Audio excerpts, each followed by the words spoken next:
আসসালামু আলাইকুম। তো আজকে আমি করতে চলেছি ফিলিস্তিনের একটি পেন্টিং। তো ফার্স্টে আমি টেপ দিয়ে কভার করে নিয়েছি, তারপর লাল কালার দিয়ে হাতের ছাপগুলো বসিয়ে নিচ্ছি। এখন আমি সবুজ কালার দিয়ে হাতের ছাপ বসাচ্ছি, তারপরে কালো কালার দিয়ে বসাচ্ছি। এখন আমি এগুলো যেতে নিয়েছিলাম যাতে গাঢ় দেখা যায়, তাও আমি তারপরে রং করে দিয়েছি। ওই যে নিচে একটু ভরে গিয়েছিল, ওই জন্য আমার সমস্যা হয়েছিলো, তাই জন্য আমি সাদা কালার করে নিয়েছি। তাও ওটা কালো কালার দেখা যাচ্ছিল, তা আমি চেষ্টা করছি এটাকে যাতে দেখা না যায়। এখন আমি বললাম না যে রং আমি ভালো মতো লাল কালার মানে গাঢ় করে দিই, ওটা করে নিলাম। এখন আমি লিখছি ফ্রি প্যালেস্টাইন।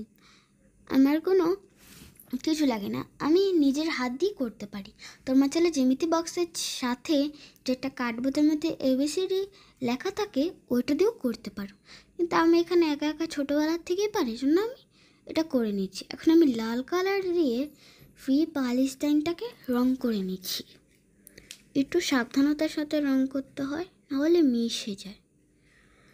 এখানে আমার পিটা একটু কীরকম হয়েছে, একটু বড় দিলে ভালো হতো, বাট লিখে ফেলেছি, তখন আর খেয়াল ছিল না। এখন যেহেতু ইসরায়েল আর পাকিস্তানের যুদ্ধ হচ্ছে, তাই জন্য আমি এই ড্রয়িংটা করলাম ফ্রি প্যালেস্টাইন। আমি রক্তের ফোঁটাগুলো দিয়ে নিচ্ছি। রক্ত যে পড়তে থাকে না ফ্রি প্যালেস্টাইন থেকে, ওইখান থেকে রক্তগুলো দিয়েছি, ফাইজে সাইন করে দিলাম। Bye bye.